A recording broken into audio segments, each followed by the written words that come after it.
Welcome back to my channel. আশা করছি তোমরা সবাই খুব ভালো আছো। তো সকাল সকাল এখানে ঘুম থেকে উঠে আমি তোমাদের আমার বেলি দেখাচ্ছি। তো এই যে নাইট স্যুটটা দেখছো, এটাও কিন্তু আমি মিশিন থেকে নিয়েছি। যাই হোক, তো সকালবেলা উঠে এখানে একটুখানি দেখিয়ে দিচ্ছি আমার 8 মাসের বেলি। আজকে সকালে ব্রেকফাস্ট কিন্তু আমার হাজব্যান্ডই বানাচ্ছে। আজকেও বানাচ্ছে চিকেন পিটা ব্রেড দিয়ে স্যান্ডউইচ।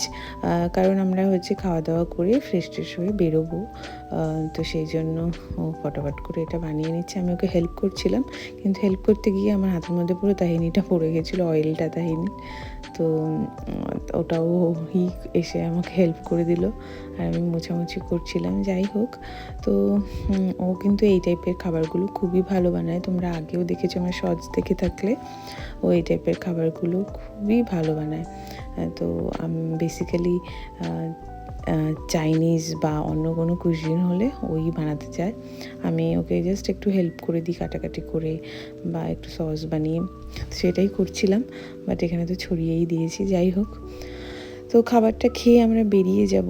অনেক কিছু জিনিসপত্র কেনার আছে। টু বি অনেস্ট, আমাদের বাড়িতে তো সেরকমভাবে বেবি হওয়ার আগে কখনোই সেরকমভাবে কিছু কেনা হয় না, একদম কিছুদিন আগে কেনা হয়, ওটাই নিয়ম।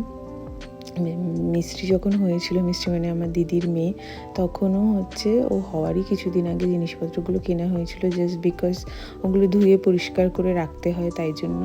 আর আমার শ্বশুরবাড়িতে তো বাচ্চাদের জিনিসপত্র আগে থেকে কেনার নিয়মই নেই। তবে যেহেতু আমরা ইউকেতে থাকি, এখানে সব জিনিসপত্রগুলো আগে থেকে কিনতে হয়, এবং ওরা আমাদের একটা লিস্টও ধরিয়ে দিয়েছে কেনার জন্য। আর তাছাড়াও তো ছোট ছোট জিনিসপত্র করে অনেক কিছুই কিনতে হয়ে যায়। একটা নতুন মানুষ আসলে তার যে কত জিনিসপত্র লাগে সেটা তো আর বলার কথাই নয়। তো এটা ভেবেই, যেহেতু আমার 8 মাসের শেষ চলছে, 9 মাস শুরু হয়, তো আমরা ভাবলাম এখন থেকেই শুরু করি, আস্তে আস্তে শুরু করলেই সব কিছু হয়ে যাবে। তো আজকে সানডে, তো সেই জন্য ভাবলাম আজকেই যাওয়া যাক, ছুটির দিন, আজকের থেকে শুরু করি। আজকে যা হবে হবে, তারপরে বাকি যা থাকবে আস্তে আস্তে। কিন্তু এখানে অনলাইনেরও ব্যবস্থা আছে, তো অনলাইনেও অর্ডার করে নিতে পারবো।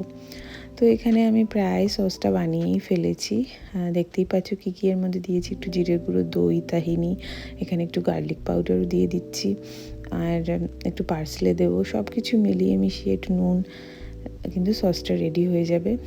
আমি বাস সসটাই বানিয়েছি, বাকি সব কিন্তু ওই করেছে। তো খাওয়া দাওয়া করে আমি রেডি হয়ে যাব। আমাকে বড্ড বিধ্বস্তই লাগছে এখানটায় চুলটার জন্য, বাট ঠিক আছে। খাওয়া দাওয়া করে উঠে স্নান করে ফ্রেশ হয়ে আমরা কিন্তু বেরিয়ে পড়বো। আর আজকে সব কিছুর প্ল্যান বাইরেই রয়েছে যেহেতু। আর সব থেকে প্রবলেম হয়েছে এখন আমার, যেহেতু ডায়াবেটিসটা ধরা পড়েছে, জেস্টেনাল ডায়াবেটিস, সব কিছু খাওয়া দাওয়াও যায় না। আর এই সব জিনিসগুলো বেশ ফ্রেশ, হেলদি, এবং যেহেতু চিকেন থাকে তো প্রোটিনও আছে।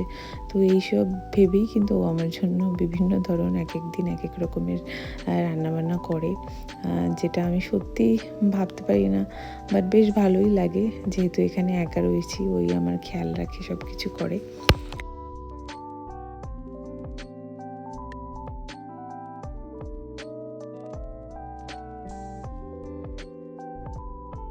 ব্রেকফাস্টের ঠিক 1 ঘন্টা পরে আমি এখানে দেখো, আমার কিন্তু সুগারটা চেক করে নিয়েছি।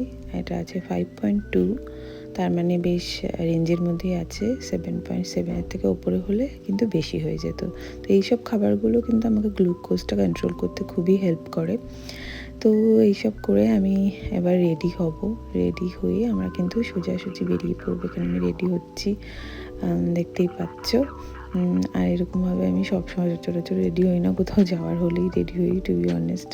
এখন আর সেরকমভাবে বাড়িতে কিছুই করি না, নিজের জন্য স্পেশালি। ব্যাপারটা হচ্ছে, প্রেগনেন্সির পরে এত রকমের চেঞ্জেস আসে শরীর থেকে শুরু করে মনেরও মধ্যেও, তো সেগুলো ভাবাই যায় না। আর এখন প্রেগনেন্সিতে আমি এগুলো রিয়েলাইজ করছি যে আমার শরীরের সাথে সাথে আমার মাইন্ড, আমার মন, আমার চিন্তাধারা কতটাই চেঞ্জ হয়েছে। এবার ওগুলোর একটা এফেক্ট তো আছেই। তো সেই জন্য কোনো দিন খুব ভালো লাগে, কোনো দিন একদমই ভালো লাগে না। তো এরকমভাবেই দিন কাটছে। তো কখনো একদম আমি কিছু করি না, কখনো একটু সেজেগুজে বসি, ঘুরতে যাই, ভালো লাগে। তো এখানে আমি রেডি হয়ে নিচ্ছি। এই ড্রেসটা যেটা দেখতে পাচ্ছ এটাও শিন থেকে আমি নিয়েছি। তো তোমাদের সাথে ড্রেসের একটা শর্টস আমি শেয়ার করব শিন থেকে যেগুলো কিনেছি এর মধ্যেই 1-2 দিনে। তো তোমরা দেখতে পাবে। তো বেশিরভাগ ম্যাটারনিটি ক্লোথসগুলো আমি কিন্তু শিন থেকে নিয়েছি। ম্যাটারনিটি কি আমি এখানে এসে বেশ শিন থেকে জিনিসপত্র নিই, বেশ রিজনেবলও পড়ে আর বেশ ভালো স্টাইলিশ কোয়ালিটিরও পড়ে। তো এই যে ড্রেসটা আমি আজকে পরেছি এই ড্রেসটা কিন্তু কি বলবো ম্যাটারনিটি ড্রেস ছিল না, আমি একটু বড় সাইজের নিয়েছি। তো আমার বেলিতে ওটা হয়ে গেছে, বেশ স্ট্রেচেবেলও। তো একটু গরম গরম আসছে আর সেই জন্যই এই ড্রেসটা নিয়েছি। ভীষণ ভালো লাগছিলো, একটু স্প্রিং স্প্রিং টাইপের ভাইব। আর আমার একটু ব্রাউন আর ব্ল্যাক হোয়াইট এগুলোর প্রতি একটু বেশি টান, তো সেই জন্য তোমাদের পুরো ড্রেসটা দেখিয়ে দিচ্ছি একবার পুরো রেডি হয়ে গেলে। তো এই হচ্ছে আমার আজকের লুক। এর সাথে আমি একটা জ্যাকেট নেবো, ব্যাস আমি রেডি হয়ে যাব। আর জানি না কেন আজকে আমার সাথে যা যা হচ্ছে। এখানে দেখো সিঁদুর পরতে গিয়ে ড্রেসটার মধ্যে আমি আজকে ফার্স্ট টাইম ড্রেসটা পরেছি, সিঁদুরটা পড়ে গেছে। এটা জল দিয়ে আমি ধুয়ে নেবো, পরিষ্কার হয়ে যাবে সাথে সাথে। সকালবেলা তাই রিটা পড়ে গেছে, মানে সব কিছু আমার হাত থেকে আজকে পরেই যাচ্ছে। তো যাই হোক রেডি হয়ে গেছি, এখন শুধু জুতো পরবো আর জ্যাকেট পরবো আর বেরিয়ে যাবো চটজলদি করে।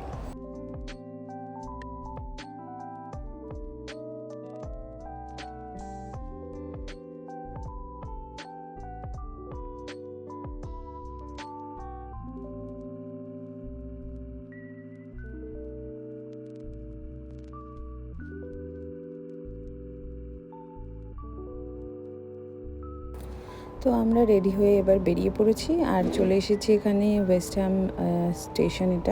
এখান থেকে আমরা ডিএলআরের ট্রেন ধরে চলে যাব সোজা ওয়েস্টফিল্ডে একটা বড় প্রাইমার্ক আছে, তো ওখানেই যাচ্ছি বেবির সব জিনিসপত্র বলতে জামা কাপড় দিয়েই শুরু করব, কারণ সবার ফার্স্টে ওটাই মাথায় আসে আর ওটাই ইম্পর্টেন্ট সব থেকে। আর কাপড়গুলোকে আমাকে ধুয়ে পরিষ্কারও করতে হবে, তো ওগুলোর জন্য ভাবলাম আগে গিয়ে জামা কাপড়গুলো যেগুলো নেওয়ার আছে। ও বললো আগে জামা কাপড় থেকেই স্টার্ট করি, আগে জামা কাপড় কিনবো তারপর অন্যান্য জিনিসপত্র। তো সেই জন্য আমরা চলে যাচ্ছি ওয়েস্টফিল্ড মলটা বিশাল বড় আর প্রচুর কালেকশনও পাওয়া যায়, তো সেই জন্য আমরা এখানেই এসেছি।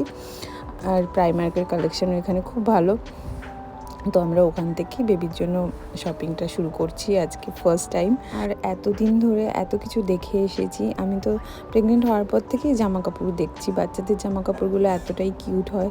তো আমি তো ভীষণই এক্সাইটেড এসে এখানটা ভাবছিলাম কি নেব না। তবে একটা পার্টিকুলার টাইপের আমি জানতাম যে আমার নেওয়ার আছে, আর হসপিটাল থেকেও বলে দিয়েছিল, তো সেই জন্য একটা পার্টিকুলার টাইপেরই নিয়েছি।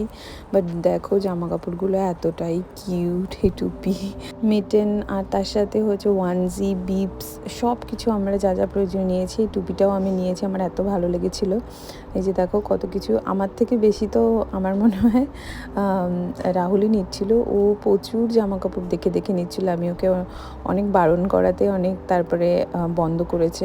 কারণ ছোট বাচ্চারা, আমার দিদির যখন বেবি হয়েছে আমি তখনও দেখেছি বেবিরা খুব তাড়াতাড়ি বড় হয়ে যায়, তো বেশি ছোট জামা কাপড় নিলে কিন্তু ওগুলো আর গায়ে ফিট হয় না পরে। তো ওখান থেকে আমরা সোজা চলে এসেছিলাম আইকিয়াতে ক্রিব নেওয়ার ছিল আমাদের।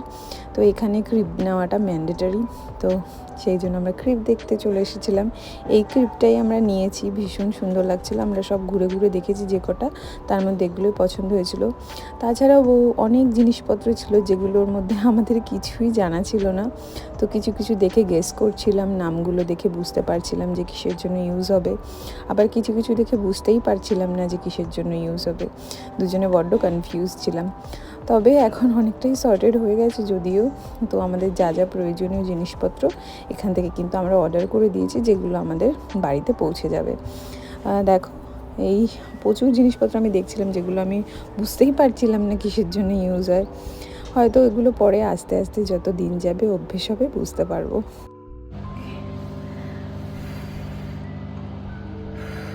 তো জাস্ট বাড়িতে ঢুকেছি, চেঞ্জ করলাম, পুরো চেঞ্জ করে নিয়ে এখন এই যে খুব অবস্থা খারাপ। আবার মানে আসার সময় অনেকগুলো সিঁড়ি উঠতে হয়েছে, 5টা, তো সেই জন্য খুবই শরীর খারাপ লাগছিলো। তারপর আবার হেঁটেও আসতে হয়েছে অনেকটা, রাত হয়ে গেছে, 9:30 বাজে। তো আমরা বাইরে টুকটাক খাবারও খেয়ে নিয়েছিলাম, খিদে পেয়ে গেছিলো আমার। সেই জন্য তো এখন আর আমি পারছি না। তো কালকে তোমাদের সাথে কথা বলবো, দেখাবো ওখানে কী কী এনেছি। তো এখন ভিডিওটা আমি এখানেই শেষ করছি। তো পরে তোমাদের সাথে শেয়ার করবো কী কী নিয়েছি। তো আপাতত আমি এখন গিয়ে মানে শুতে পারলে বাঁচি আর কি।